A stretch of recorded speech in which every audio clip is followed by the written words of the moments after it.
Good evening, everyone. We're going live in 5 minutes for today's episode of Techy Guys. It's Friday. And don't forget to tag your data curious friends and hit that share button now. Today's session will definitely have you thinking differently about your dashboards. Stay with us, we'll start shortly.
Magandang gabi sa inyong lahat and welcome to another episode of Techy Guys. It's Friday.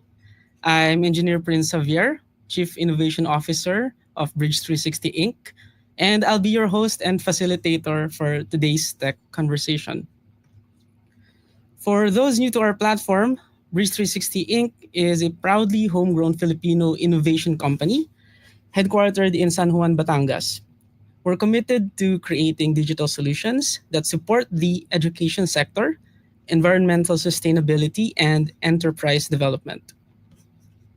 Today's guest is no stranger to the complex world of data. Please welcome Mr. Yael Banasig. All right. Oh, I'm there. And Really often na. wi- with, hi, Yael.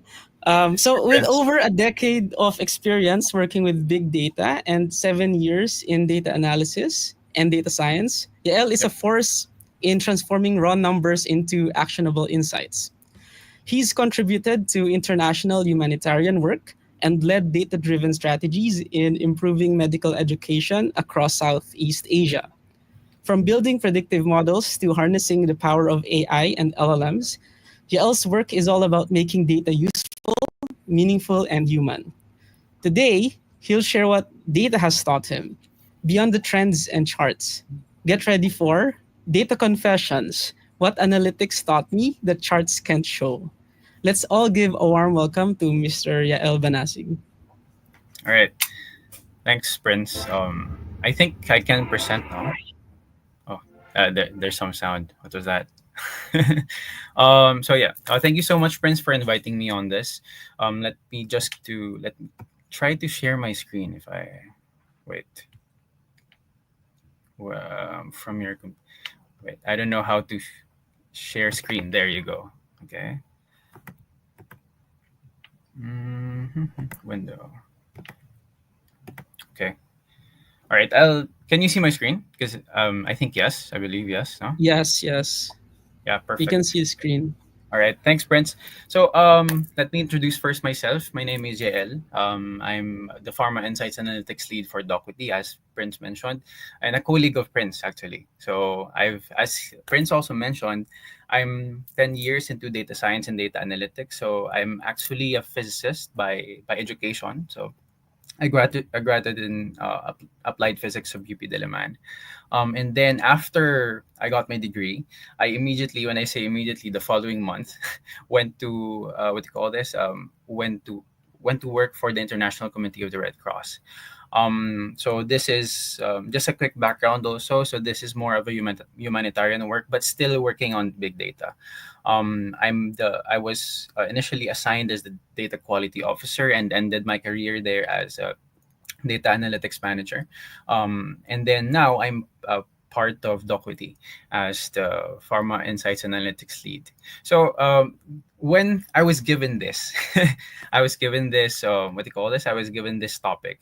I was given a title, Data Confessions, what analytics taught me and what charts can show. And when I first thought about it, I was reflecting.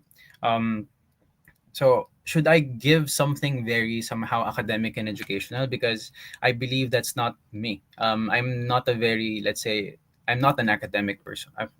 I don't know if that's the right term to say, but I think those things can be researched accordingly to by ChatGPT or any other stuff. So I just want to preempt before I present this.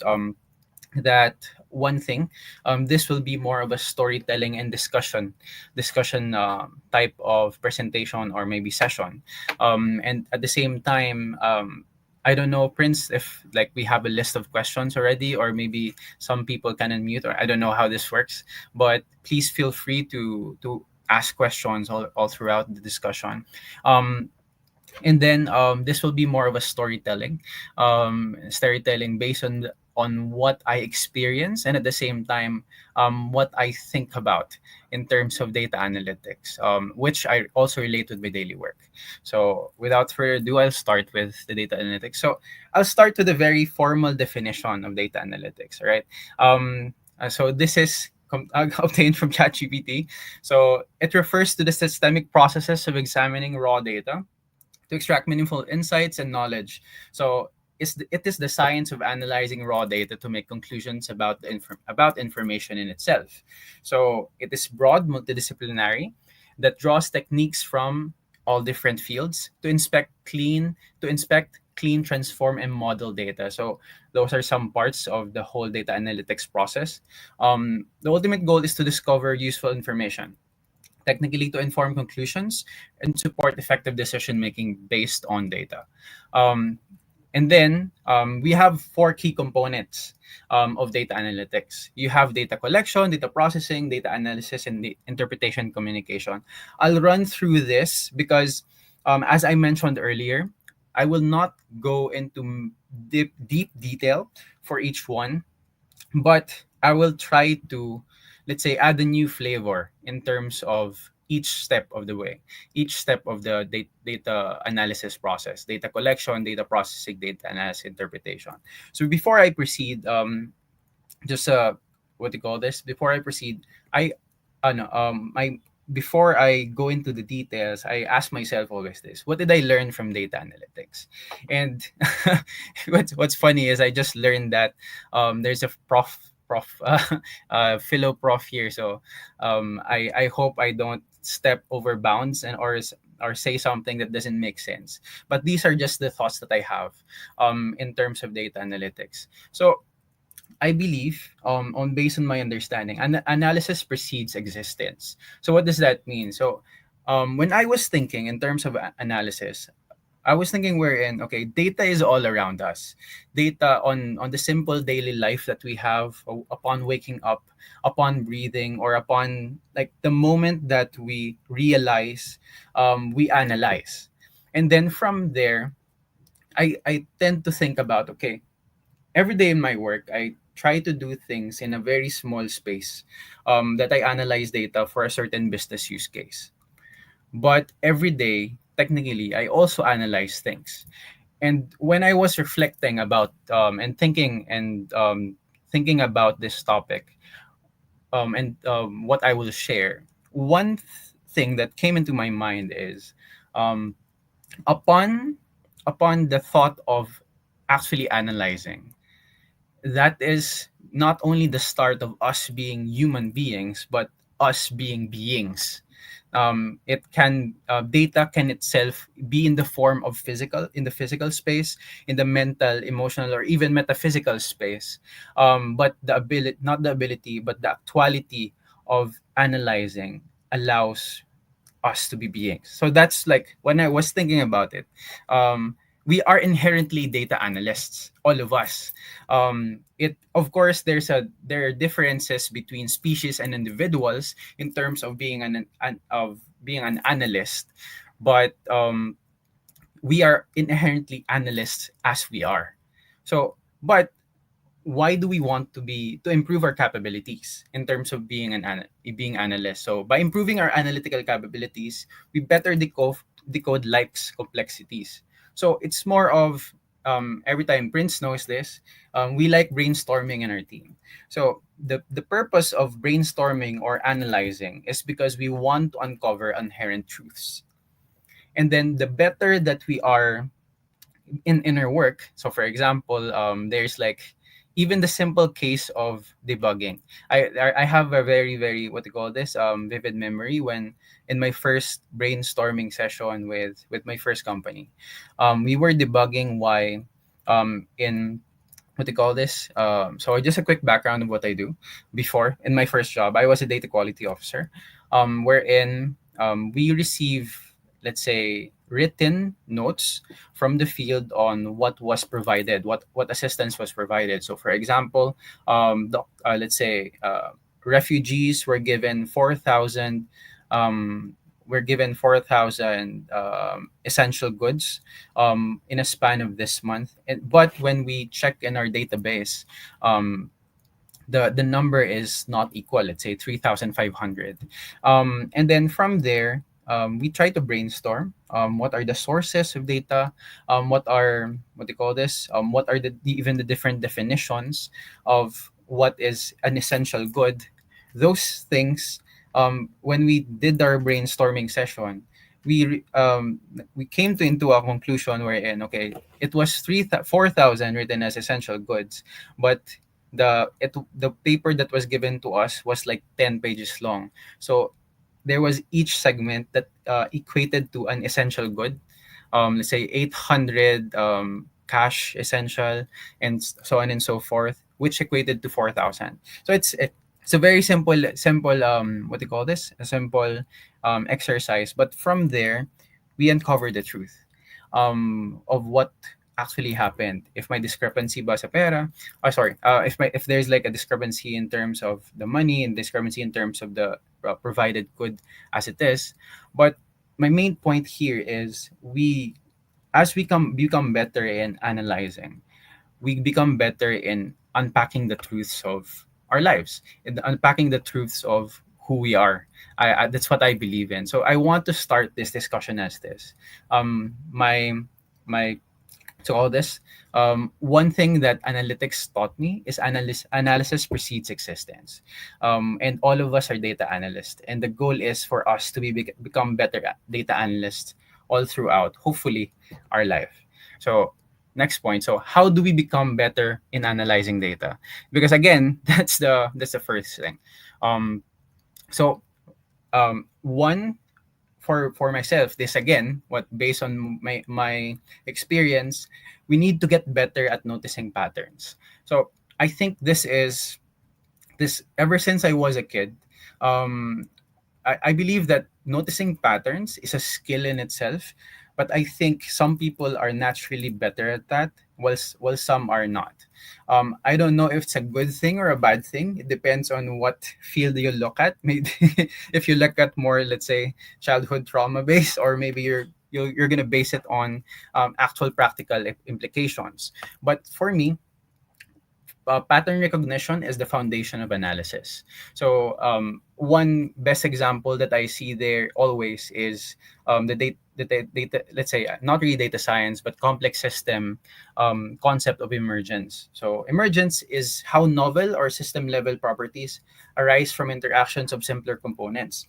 So when I was in college, when I was in university, and this was taught to us, I was really amazed that to understand this, and not really understand it, but to apply it also in daily life and to see it in daily life, wherein um, even let's say understanding the, let's say, because my study was about earthquakes, so understanding each earthquake, like the mechanisms for each, let's say, each instance of an earthquake would not allow me would not allow me to see that, okay, it follows the same pattern as, let's say, the stock market, or it creates an emergent pattern, and which is, let's say, quasi what do you call this, quasi periodic patterns, and so on and so forth.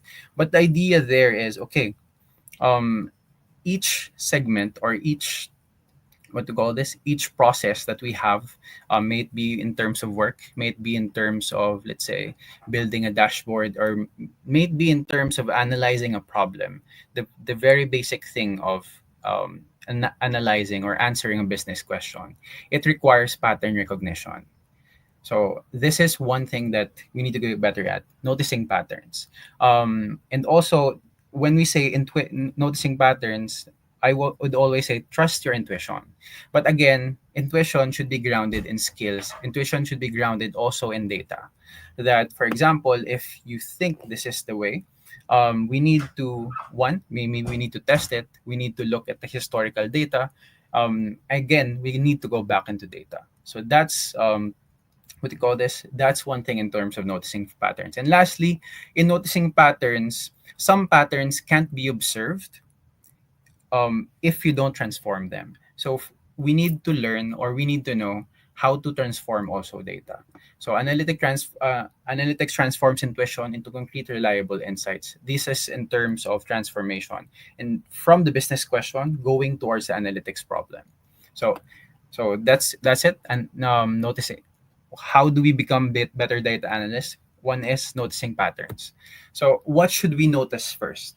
Again, so that's the first question that I proceed with now, because for us to, because I want to relate it to the first slide. So for us to be, say, better data analysts, we need to start get better at noticing patterns. So what should we notice first? And I believe the best way is first to notice yourself. So discovering your analytical identity.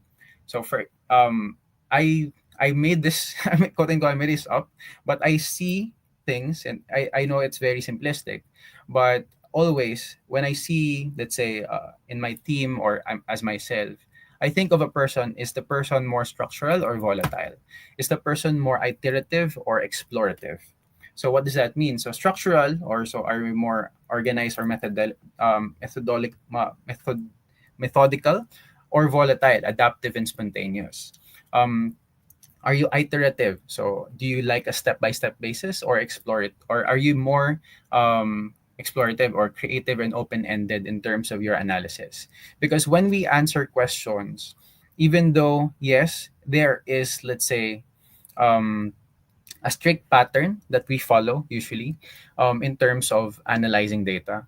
One thing that I notice is we need to know which are our strengths, because for me personally, I'm more of an explorative and volatile type of analyst. So what does that mean? So for example, in terms of analysis, I tend to, let's say, do one thing first, and then if I see another angle, I would mark it and look at it, and then let's say after my first step in my analysis, um, I already have, let's say, 10 lists of the possible angles on how to approach this problem.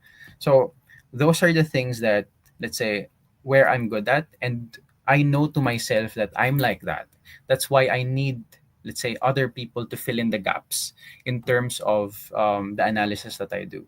So this is more of, let's say, in terms of when answering business questions, it's important that one, we notice patterns, and in noticing ourselves, we can work better as a team, in terms of what do you call this? In terms of knowing your strengths and creating a whole structure for the whole analytics process. And next point here is, what else matters. So in terms of what else matters, we have what you call the triple A of data. So one is the data correct, or how much of the data is correct. Availability. So is the data available? How much of the data is available? What can we work with? And finally, alignment. Does the data make sense? Does it align what we're trying to figure out? Is it coherent? So I learned this actually when I was, again, in my first job. So one, it's a meme, but I would say that the entire, let's say, data analytics or data science process is around 80 to 90% about data accuracy, data availability, and data alignment. So in our previous job, what I did was, because again, things were, what do you call this? We were sent tickets in terms of problems. So what is the issue, in terms of the data not being aligned in terms of the writing versus the ones that we have in our database. And from there, I noticed a pattern. So why not just create a knowledge base? So that was actually my first project in my first job. So I created a knowledge base of all the tickets, of all the recurring tickets. So I labeled, I categorized contents in terms of, I mean, I labeled and categorized tickets in terms of what they are, in terms of the category, and from there we were able to resolve more issues. So and then from there I learned Tableau. Um, and after I learned Tableau, that's where we start visualizing and so on and so forth. But again, in looking at data, it's important to look at three things. So, is it accurate? Is it available? So, and then finally, is it aligned, or is it coherent? Next is, what matters is, second, creative perseverance. So how much are you willing to fail in seeking the truth? Because again, the data analytics process is very iterative in nature. So when you, let's say, have a result, and then after you get that result, you need to iterate, because sometimes it answers this only the segment of the problem, let's say a small segment of the problem. And then afterwards you need to go back again, because after you solve a problem, I don't know if you get me on this, after you solve a problem, more problems arise. And that is the reality of data analytics. So when we solve a problem, it can, let's say, solve the entire problem, or there can be more problems. So how much are you willing to fail in seeking the truth? Because I wouldn't say failure in a general sense, but um, somehow it's grueling, and it's tiring. Always a tiring process to always iterate, to always go back towards repeating the process, not really repeating, but just adding more points towards the process. And then we need to be resilient, and hence we need to be resilient and learn from those failures. So it's an ongoing cycle all the time, in terms of the data analytics process. So we need to have what I would call creative perseverance. I label it as creative perseverance because we need the sorry, I would say I was supposed to say the doctor, but because as the data analyst should be creative, um, because in terms of answering business problems, we need to look at different angles. We need to be creative, and at the end of the day, we need to seek the truth. We need to always find the answer. So this is coherently what is needed. Again, what matters is creative perseverance. And then finally, not very finally, but I would say that the one thing that really matters is beauty. So always strive for beauty. Um, because I would always say that because beauty is equal to connection. So what does that mean? So do you need to look good in terms of presenting your data and so on and so forth? No, but I would like to look at into it that so I'm gonna share. I would share my first what do you call this? My first project in Docquity when I was hired here. So there was a dashboard that was used for like at least a year already. And then my first project was to revamp the dashboard. I made a 2.0 version of it. And what I made sure in finishing this dashboard is that I want it to be beautiful. So when I say beautiful, I want people to actually use it because I believe that when it's beautiful, um, people will people will use it because that was like the challenge before. People were not using it, and when I say beauty here, um, it's not only what do you call this? It's not only in the visual sense, but also it needs to be beautiful wherein it needs to connect. So that's why I say beauty is equal to connection because at the end of the day, people won't use it if they can't connect to it. If people won't use it, I would say the term easy because that's like the technical stuff. Like a dashboard should be easy. A dashboard at the end of the day should be, let's say, would be easy to understand, would be easy to look at, would be easy to analyze, would be easy to get information from. But I want to use the term beautiful because for me, for example, because when I was thinking about this and when I was reflecting about this, what do you call this, this topic, um, always thought of, for example, when I'm coding, and then I see, okay, this code is elegant, oh, this is beautiful. And then, for example, when we create a visualization that, okay, it's very simple, but the the stakeholders like it, and at the same time, it connects to them, given the complexities of the data behind. I see that as beautiful. Or even when I was in college, when I they call this when I solve a problem set that's not part of that's not the actual not really the actual, but that's not the guided solution of the book, but I got the conclude or got the correct answer based on, let's say, my own methods. I find that beautiful because I connected with it more. And here, thinking about it, so that's why I think beauty is very important in terms of data analysis. It really matters because for us to, let's say, interpret and analyze and interpret data, it needs beauty needs to exist. So something is beautiful when there's an innate connection or attraction towards something in sinasabi. That's what they say. A beautiful thing, being, or experience is a moment of connection. So that's what I would like to what do you call this? Would like to say in terms of what matters. So going back, what matters in terms of data analysis is beauty.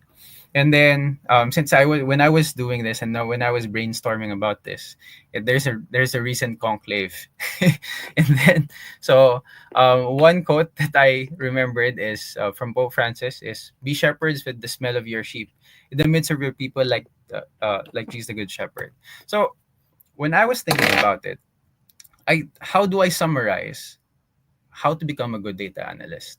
And I would say that a good data analyst is um, like a good shepherd with different cultural backgrounds. So what does that mean? So um, for Euro African pastoral practices, they actually pass when they lead their sheep. They're at the back and at their sides or in the midst of them. While in the Middle Eastern traditions, it's more of they're in the front. So when I think of becoming a good data analyst, one is you need to be at the back of the data.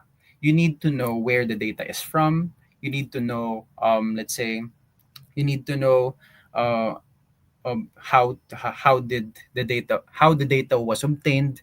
You need to know which data should you collect. You need to know the what do you call this, the business question, or the ick. I would call it the ick. The ick why you need to do an analysis, or the ick you need to know why you need to obtain this data. So you need to have like background context at the back. At the same time, you need to be within the data. You need to play around with the data. So the next process is, after you get all the context, you gather the data. You need to be within the data. So you need to be beside and play around with the data. Open the SQL tables, open whatever, even spreadsheet tables if you need it to be. Um, Open the data in itself and explore it, know it. That's why you need to smell like sheep, because most of your time will be really on the data. And I don't know if my team, some people in our team are here, but always the experience is, when we present, let's say, an analysis to clients, analysis becomes easier to present when you're the one who obtained the data, or when you really understand where the data is coming from. Because from there, you you hold the truth. I believe when you know the data, you hold the truth, because you won't be scared of explaining it anymore. So that's why it's important for us to actually learn to transform the data ourselves, as a good data analyst. And at the same time, as a good data analyst, you need to learn how to wrangle, how to, let's say, understand fully the data, and how to make sense of the data. And finally, you need to be in front of the data. You need to know where it should go, and at the same time, you need you need to have a vision for where the data should be going. So that's, I think, one of the, let's say, contextual, let's say, things in terms of data. But at the end of the day, when we're just playing around with data, when we're just, let's say, digging up data, it doesn't make sense if it doesn't go somewhere. So data in itself should matter to a certain group of people. It needs to have purpose.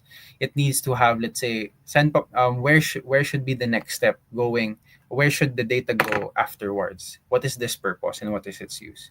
So this is, I think, the end of my session. It's a very very short session, but that is the end. So if you have questions, please feel free.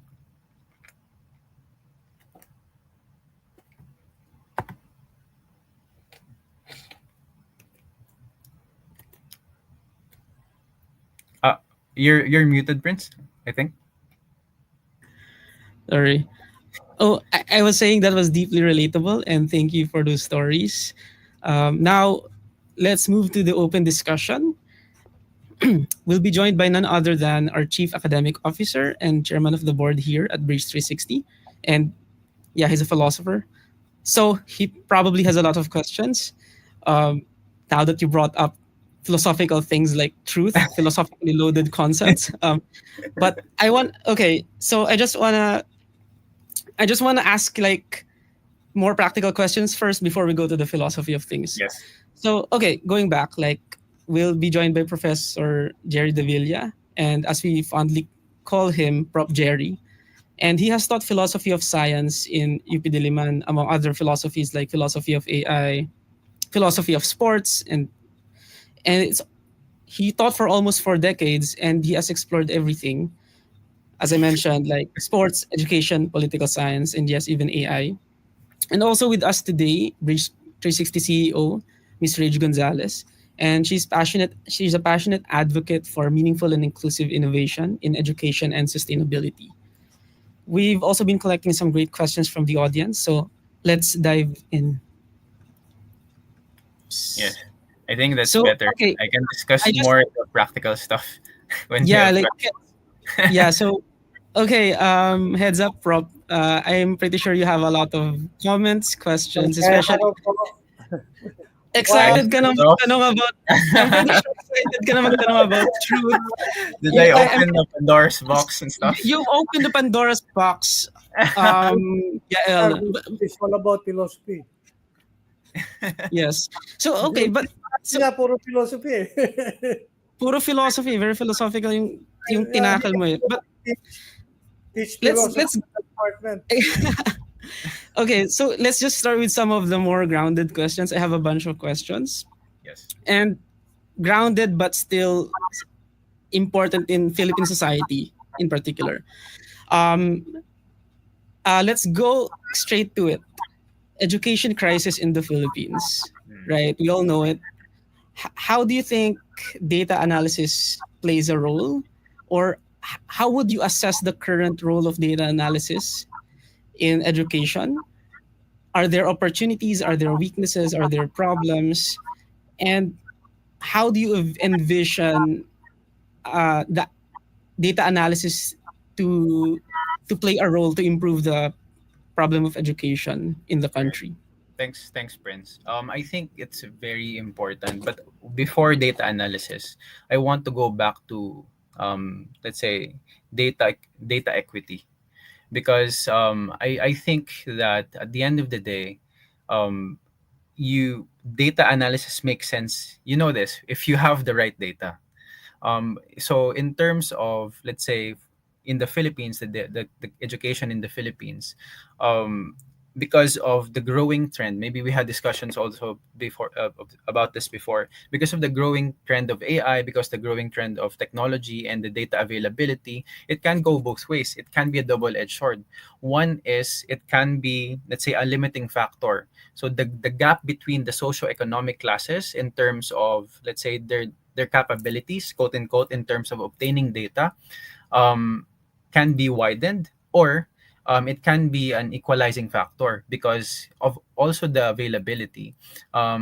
It can be, let's say, maybe, hopefully, an equalizing factor for them to attune towards data. And from there, I want to go towards data analysis. And I think it's very important in terms of our society right now. Um, when you say analysis, again, it's I go want to go back into noticing patterns. One is when we it's hard because there's election this May. There's always a pattern for the let's say for the people that we elect and that we vote, but we don't learn. So I think that baseline, that's why I want to say the baseline of noticing patterns does not meet even.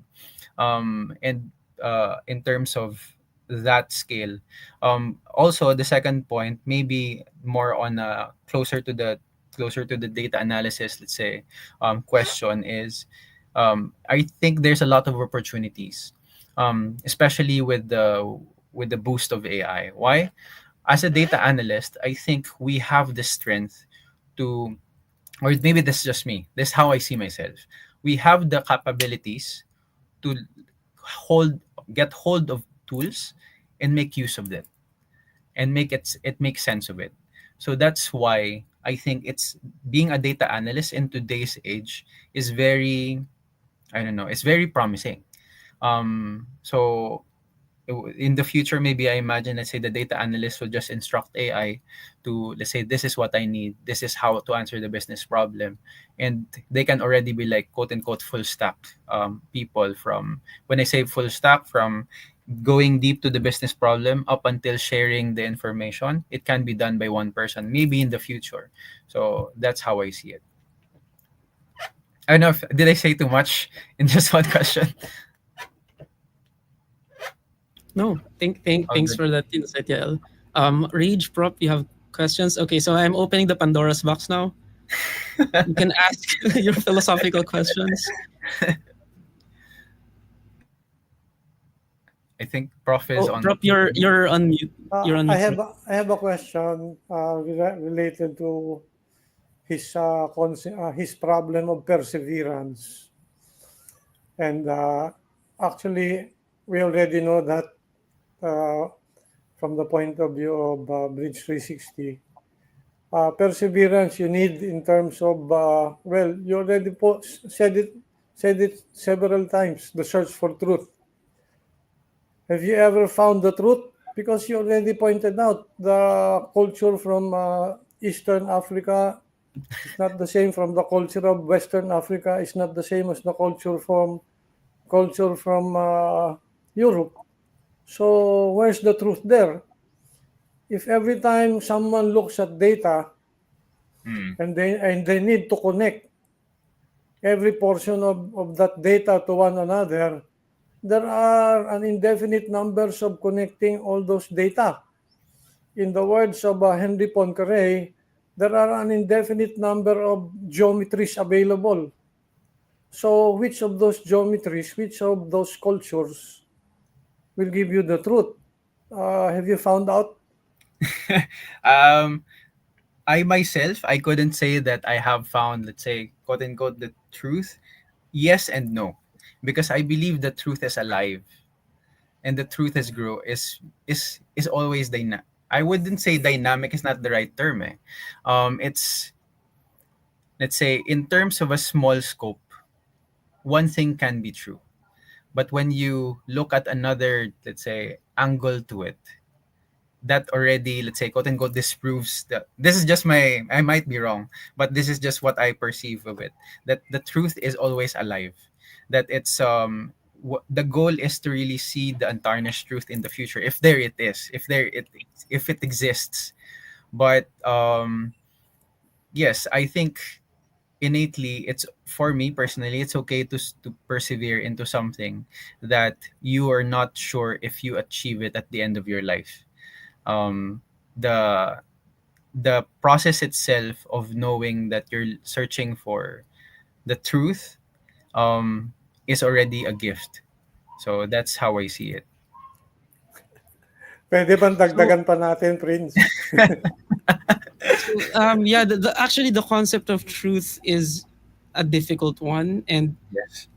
marami nag-object dyan, di ba? So there are groups of people who don't believe in truth. I mean, truth, the concept of truth has a lot of loopholes.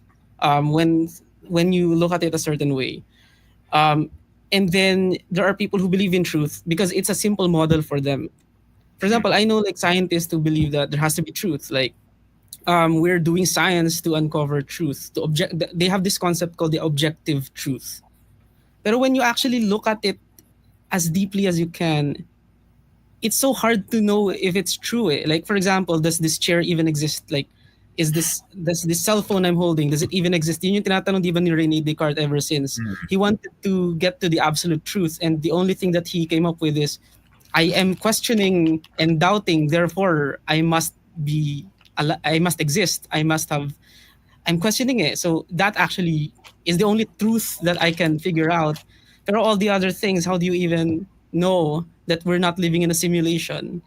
So kumbaga, when you go into kumbaga, I think for some scientists, like I know Richard Dawkins, he mentioned I believe he believes in objective truth. I might be mistaken.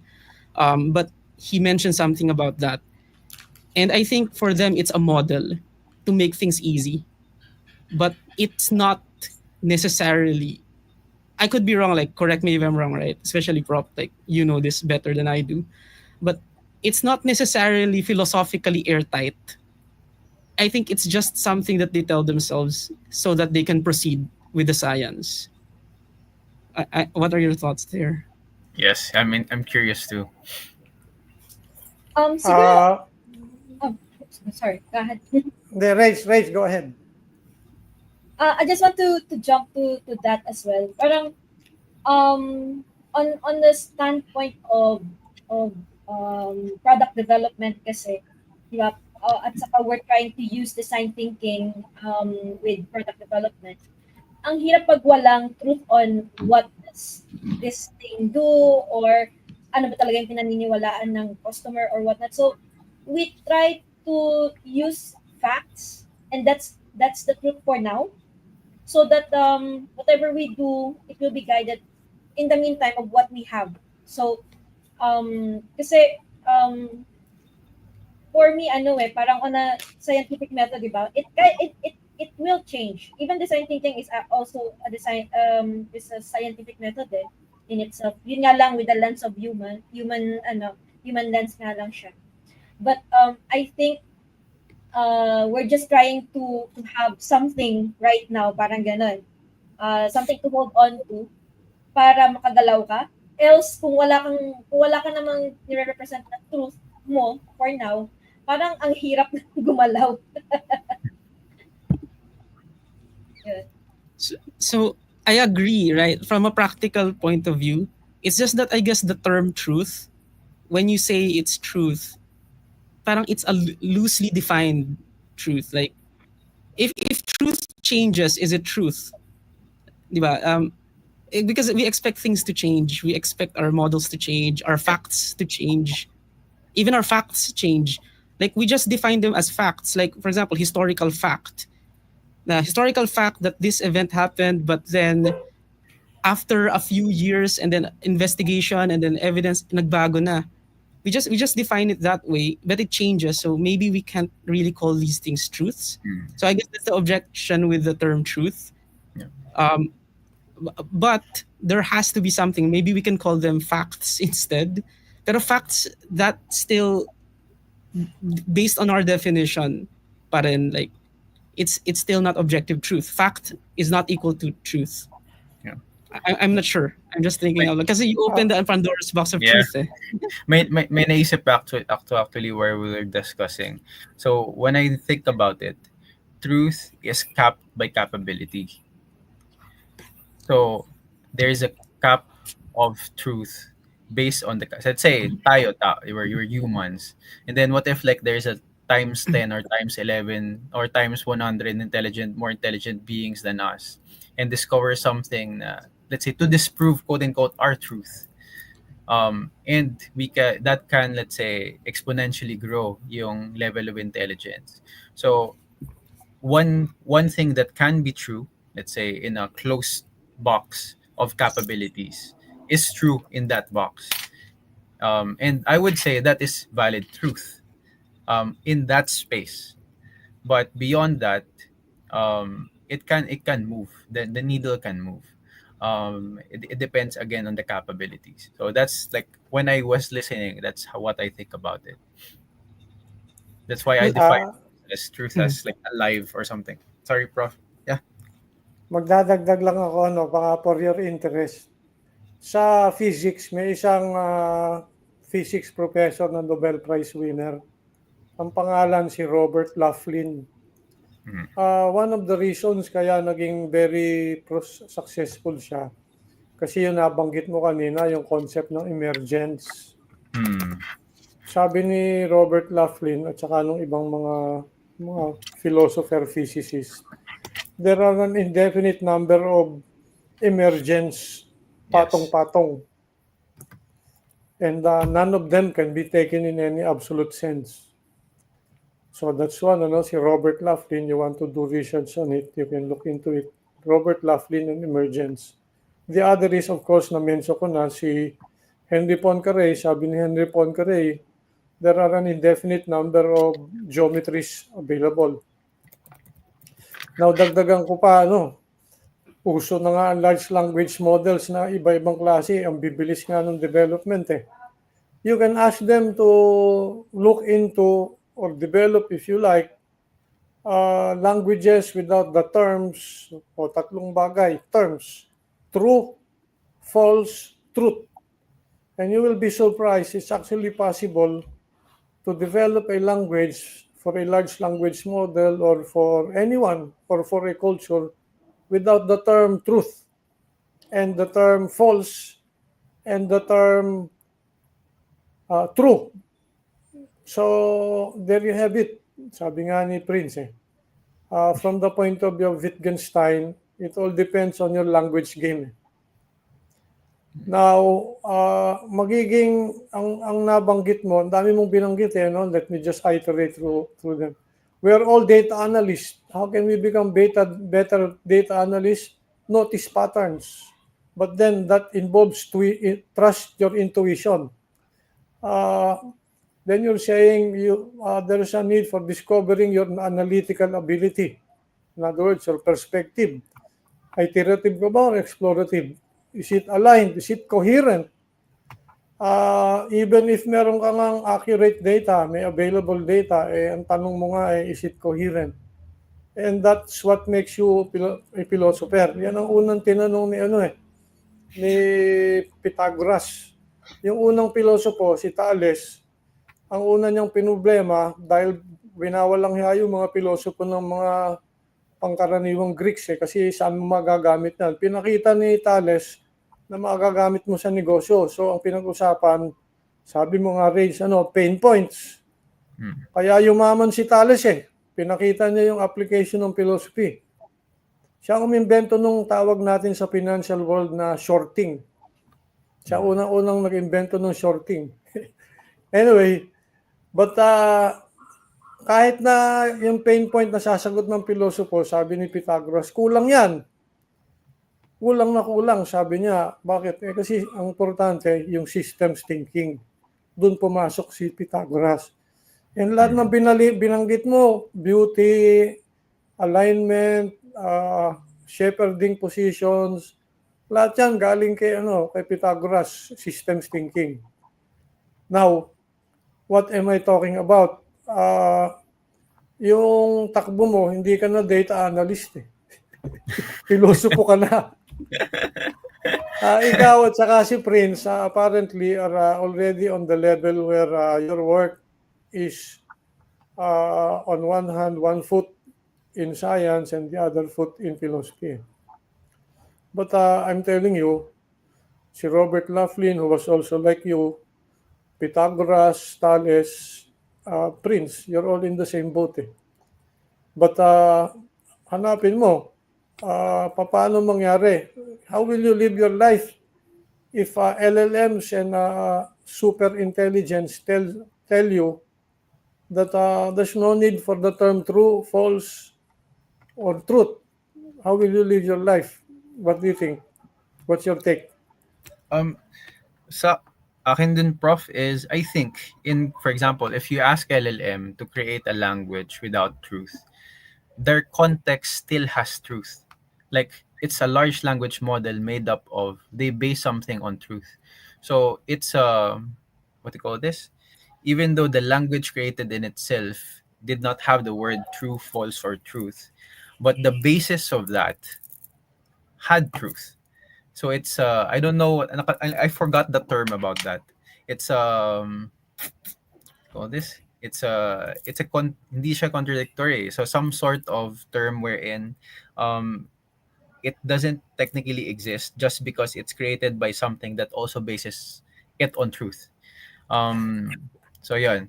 Parang yung creator ng language, was basing it on truth So yun yung naisip ko about it. I-relate natin yung sinasabi mo sa mga maraming scientist. Maraming scientists, sinasabi nila, the purpose of science is to discover the truth about nature. So you bifurcate between, on one hand, science, which is a bunch of information in your knowledge, and nature.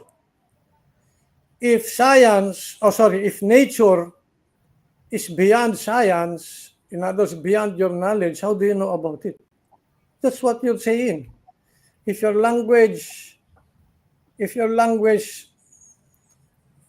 truth is beyond your language, how do you even say anything about it? How do you even know it? Can you know anything without your language? So there's a paradox.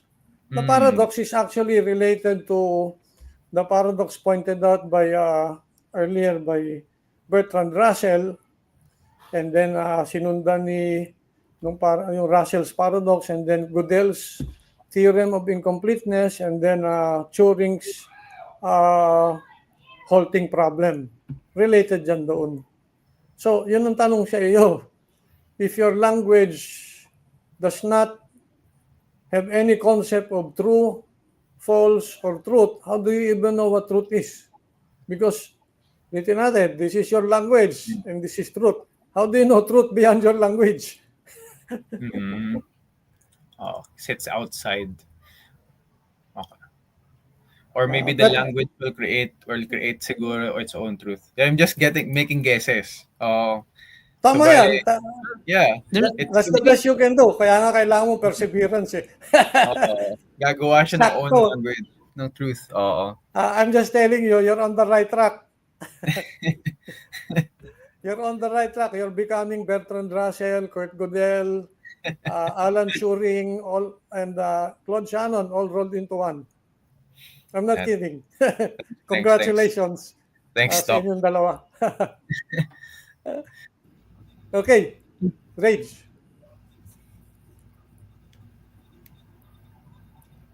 Rage. Ako ba? Rage, Oo. na-mute ka. Ay. Um, well, sa akin naman, needed kasi din yung, at some point, parang needed yung may facts ka na hawakan. I know, parang, okay, let's just say, sige, information. That information, I just needed the data and then the information, turn it into an information so that I can use it for decision making. Especially sa side ng, for example, sa education. We need those so you can manage your school well, you can have your policies inside your school. Yun. So, sabihin natin hindi truth, but at least those strings of data set, turn it into an information. Then from there, move forward. Mhm. Use it to move forward.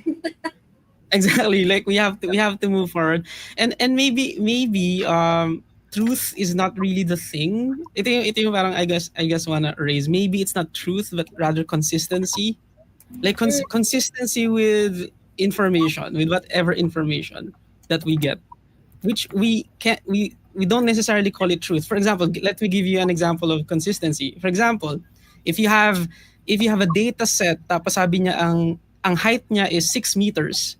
So there's a particular person in the data set, sabi niya height 6 meters. Pero is that consistent when you actually measure that person with a ruler or a meter stick, right? So instead of saying, oh, this is truth, instead of saying that, why not just say, this is consistent with actually measuring the person with a meter stick? And then same with models, like when you come up with a predictive model and the model says, oh, event A will happen. Instead of saying that event A is truth, why can't we just say that the model says event A will happen, let's wait for it. If event A happened, then it aligns with the prediction and that's it. Period, right? Like we just say it's consistent. So I'm just raising like a possible solution to the predicament of truth. Dagdag uli ako, nabanggit nyo, Rage, Prince, move on, motion. Nabanggit mo, Mr. Speaker, na trust your intuition. For your information, kayong tatlo, ang unang-unang mga bagay na may neurons, ang tawag urochordates.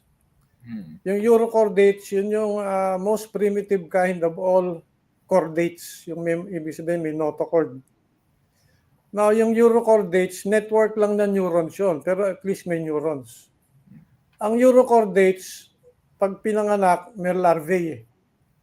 Yung larvae is always in motion sa tubig. But at some point in time, they will anchor themselves to some substrate and then they become like sponges. At that stage, pag nag-anchor sila, kakainin nila yung kanilang neurons. They will actually digest their brains and then they lose their brains. Now notice the pattern is they lose their brains at the time when they lose their interest in motion. Now, nabanggit mo, predicting Mukhang may kinalaman yung tatlong bagay predict, motion, and neurons. Tanungin nyo na lang yung large language model, pero they're all related. They cannot exist without the other. In other words, a urochordate tells us a clue. Bakit sa urochordates nagsimula yung neural networking? Hindi ko mo sasagot kasi hindi naman ako scientist. Napansin ko lang, sabi mo nga patterns. But that's the pattern. Okay. Yung nagtama-tama yung sinasabi nyo, race, Prince, at saka yung sabi mo, intuition. We're all data analysts.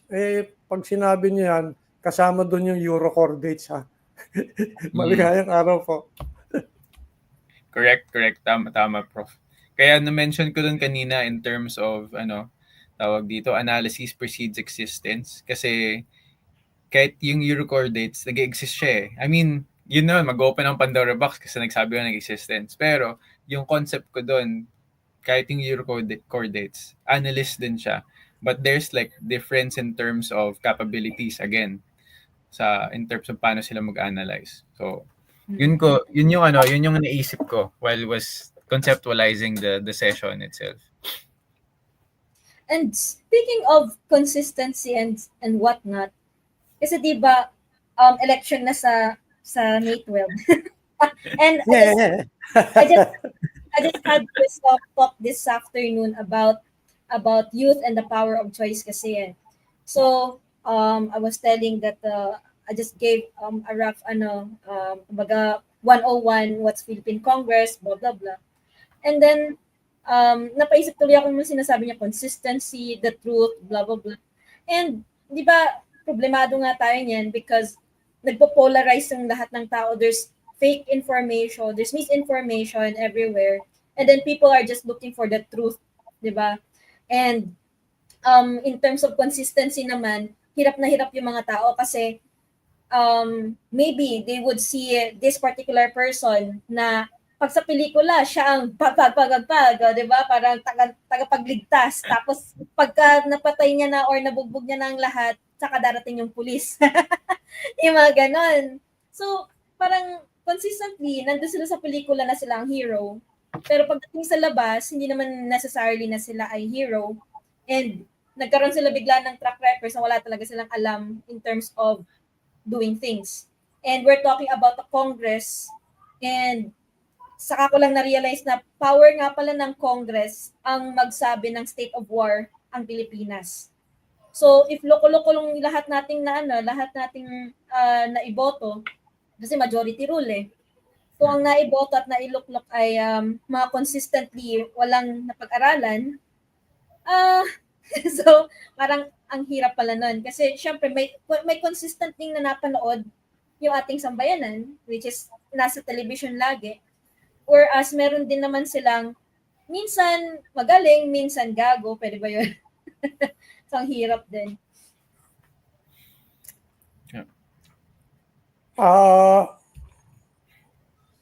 Rage Prince, Mr. Speaker. Yael po, Prof. Pwede niyong i-vaccinate naman yung mental models eh. Ang mental models ng LLM dependent do sa kanilang CPU and GPU.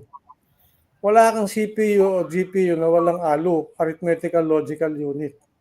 Pag sinabi mo Arithmetical Logical Unit, contained doon yung mga tamang rules of inference. Pag meron ka nung tamang rules of inference, hindi ka maloloko ng mga fallacious arguments. Kaya ang large language model, pwede siyang mag-hallucinate dahil magkakaroon ng contradiction ng data eh. Hindi lahat ng data galing sa internet consistent eh. Hindi problema yun, expected yun. Pero in terms of maniniwala ba ang large language model sa fallacies? Hindi. Bakit? Kasi meron silang rules of inference na tama eh. So in that sense, vaccinated sila. What we need to do, I think, is to vaccinate mental models ng mga kababayan natin. And vaccinating means we have to input into their mindset yung usefulness and trustworthiness ng tamang rules of inference. Parang lalagyan natin sila ng arithmetical logical unit for processing. And doon pumapasok yung philosophy ng Bridge 360. Ang Bridge 360 is into education management systems and later on learning management systems. Because precisely, we need to vaccinate everybody's mindset. Yung Bridge 360, match na match yung kinukwento mo, Mr. Speaker. Bakit? Kasi ang gusto naming mangyari, by the time college students, marunong na sila ng strategic thinking.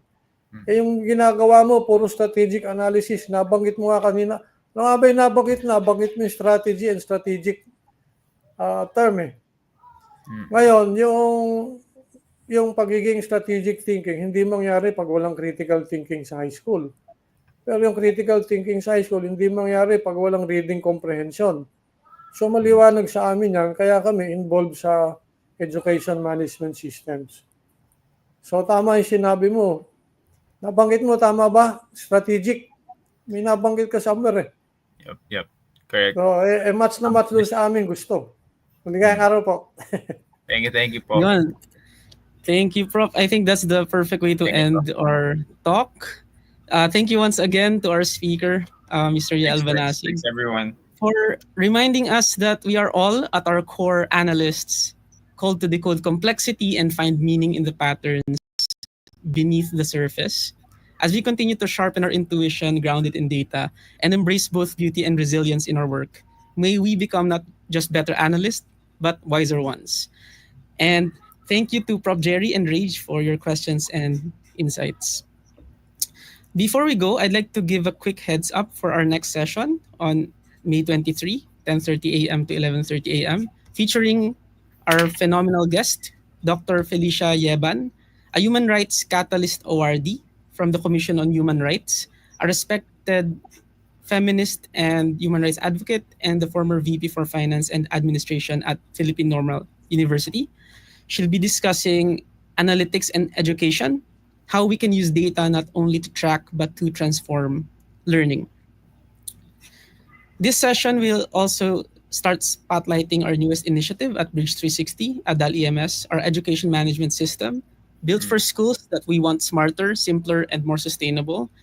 From data dashboards to grading systems to analytics for student performance, ADAL EMS is here to support the future of education. So mark your calendars. This has been Prince Javier from Bridge 360. Thank you for tuning in, and as always, stay curious, stay data smart, stay techy. Maligayang araw po. Salamat po. Thank you. Magandang gabi.